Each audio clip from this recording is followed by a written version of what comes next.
Okay, to continue with Word Project 7, I'm now on page 443. And what I'm going to do now is on the second page of our document, we're going to set it up so that we can put another heading. And what we need to do here is, first off, notice that we still have a 3-column document. So what I'm going to do is click on the first line of the second page, which makes sure that it's set up like this to be sure the notebook computers that paragraph. You again may need to move around your pull-out quote to get it just right. So minimize that or change the size of that so it's set up in this manner, and we can go back and tweak that later on. I'm going to go under Page Layout and go under Breaks, and I'm going to click on Continuous Break. And that puts a section break at the top of that page. Now notice again we still have a 3-column document down here. Below the section break, I'm going to go back to columns, and I'm going to make a up above this I'm going to go to columns and make a 1-column document. Now what I did there is this. At the top line is one section. It's a section by itself that is one whole page. So notice at the top the ruler is one page. Any line below that is still a 3-column document. And now what that lets us do is create the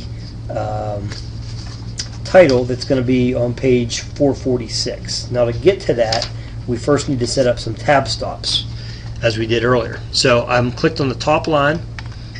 I'm going to go to Home, go to Paragraph, set up my tab stops. They want us to set a tab stop up at 3.5, and that will actually be centered. Set that, and then I'm going to do a 7 that's going to be to the right. So make sure those are set up right. 3.5 was centered, 7 is to the right. Set those. And you may again notice that up in the ruler there is a stop at 3.5 and one at 7. So now what I'm going to do is set up my monthly newsletter.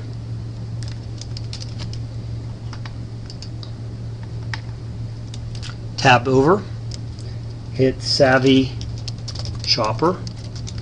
Tab over, and this is issue 33.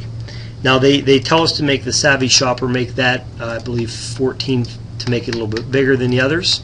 And like we did with the earlier item, is we're going to put a line below that. So if you go under Borders and Shading, hopefully that setting is still in your presets. All you need to do is turn off the other ones, or turn on the bottom, and it puts in that double line border there for you. So let me save this now because it looks pretty nice. And then the last thing they have us do to balance out your columns, because notice there's a little bit of extra space here at the bottom of the second page, is click down here at the bottom. As a matter of fact, I'm going to take that extra paragraph away before I do this.